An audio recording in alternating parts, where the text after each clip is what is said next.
সদৌ অসম ক্ষুদ্ৰ চাহ খেতিয়ক সন্থাৰ চুঙি আঞ্চলিক সমিতি আমি বিগত বছৰৰ দৰে এই বছৰো সুশিক্ষাৰ্থীৰে উত্তীৰ্ণ হোৱা ছাত্ৰ ছাত্ৰীসকলৰ অভিনন্দন অনুষ্ঠান পাতি আহিছোঁ। আজিও আমি 24 বৰ্ষত যিসকল ছাত্ৰ ছাত্ৰীক 60% ওপৰত যিখিনি ছাত্ৰ ছাত্ৰী আছিল তেখেতসকলক অভিনন্দন জ্ঞাপন কৰিলোঁ। আমি এই অনুষ্ঠান কৰাৰ প্ৰয়াস আছিল যে তেখেতসকলক আমি ভৱিষ্যত গঢ়াৰ এক যাতে প্ৰয়াস কৰিব পাৰোঁ, সেই সংকল্পলৈ আমি কৰিছিলোঁ।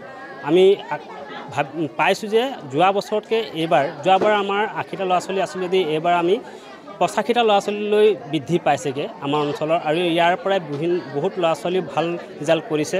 আশা ৰাখিছোঁ তেখেতসকলৰ উজ্জ্বল ভৱিষ্যত কামনাৰ কাৰণে আমি এই পদক্ষেপ গ্ৰহণ কৰিছিলোঁ। ইয়াত আমাৰ সদৌ অসম ক্ষুদ্ৰ চাহ খেতিয়ক সন্থাৰ ৰাজ্যিক সমিতি, জিলা সমিতি, আঞ্চলিক বিষয়ববীয়া শাখা সমিতি তথা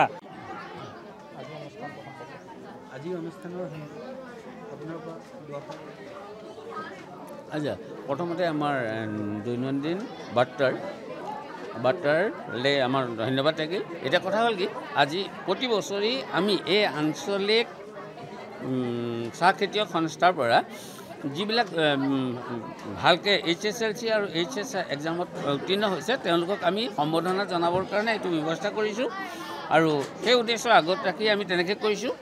আৰু এইখিনিতে আমি সগৌৰৱেৰে ক'ব পাৰোঁ যে আমাৰ এই সমিতিখনে দুটা দিশত কাম কৰি থকা হৈছে। এক নম্বৰ কথা হ'ল কি যে আমি তেওঁলোকক শৈক্ষিক সজাগতাৰ সভাৰ ওপৰত গুৰুত্ব দিছোঁ প্ৰথমতে, আৰু যাৰ কাৰণে মানে কি তেনেকুৱা এটা ৰিজাল্টটো হ'বৰ কাৰণে আমি অকণমান যত্ন কৰিছোঁ যে কেনেকৈ শৈক্ষিক সজাগতা সভা কৰি পেলাই তেওঁলোকক উপকৃত কৰিব পৰা যায়। আৰু তাৰপিছতে আমাৰ সমূহ সংস্থাই এটা কাম কৰিছোঁ যে প্ৰতি শনি আৰু দেওবাৰে স্পকেন ইংলিছৰ ওপৰত গুৰুত্ব দিছোঁ। কাৰণ তাৰমানে বিদ্যালয়সমূহত কি হৈছে যে টেক্সচুৱেল আৰু গ্ৰামাৰ ওপৰত বিশেষ গুৰুত্ব দিয়া হয়, কিন্তু স্পিকিঙৰ ক্ষেত্ৰতো যথেষ্ট হতাশাত ভোগা যায়। সেইকাৰণে আমাৰ ফালৰ পৰা এটা চুঙি আঞ্চলিক সমিতি আজি চুঙি অঞ্চলটোৰ উচ্চতৰ আৰু উচ্চ মাধ্যমিক বিদ্যালয়ৰ সুখ্যাতিৰে উত্তীৰ্ণ হোৱা ছাত্ৰ ছাত্ৰীসকলৰ এটা সম্বৰ্ধনা অনুষ্ঠান অনুষ্ঠিত কৰিছে। মই সদৌ অসম ক্ষুদ্ৰ চাহ খেতিয়ক সন্থাৰ তৰফৰ পৰা আঞ্চলিক সমিতিখনলৈ ধন্যবাদ জনাইছোঁ আৰু কৃতি ছাত্ৰ ছাত্ৰীসকলক অভিনন্দন জ্ঞাপন কৰিছোঁ। আৰু এই আঞ্চলিকখনেই পূৰ্বৱৰ্তী বছৰৰ দৰে এই বছৰো এই ছাত্ৰ ছাত্ৰীসকলক অধিক উৎসাহিত কৰিবৰ বাবে এনেধৰণৰ অনুষ্ঠান অনুষ্ঠিত কৰি আহিছে।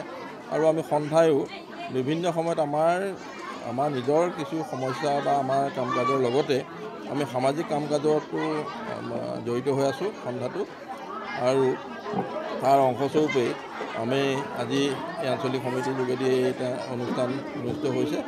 আৰু লগতে আমাৰ এটা গছপুলিও লগত দিয়া হৈছে। আমাৰ এটা কাৰ্য হৈছে যে সেউজী ধৰণী বুলি, ধৰণীখন যাতে সেউজীয়া হৈ থাকে গছ ৰোৱাটো আমাৰ কাৰ্যসূচীৰ ভিতৰত আছে। প্ৰতি বছৰে এই ধৰণে কিছু আমি সামাজিক কাম কাজ কৰাৰ লগতে শিক্ষাৰ দিশতো কিছু কাম কৰিবলৈ সক্ষম হৈছিলোঁ অনুভৱ কৰিছোঁ। মই সন্থাৰ সকলো পৰ্যায়ৰ বিষয়ববীয়া সকলোকে ধন্যবাদ জনাইছোঁ, আঞ্চলিক সমিতিখনৰ কৃতজ্ঞতা জ্ঞাপন কৰিছোঁ। ধন্যবাদ।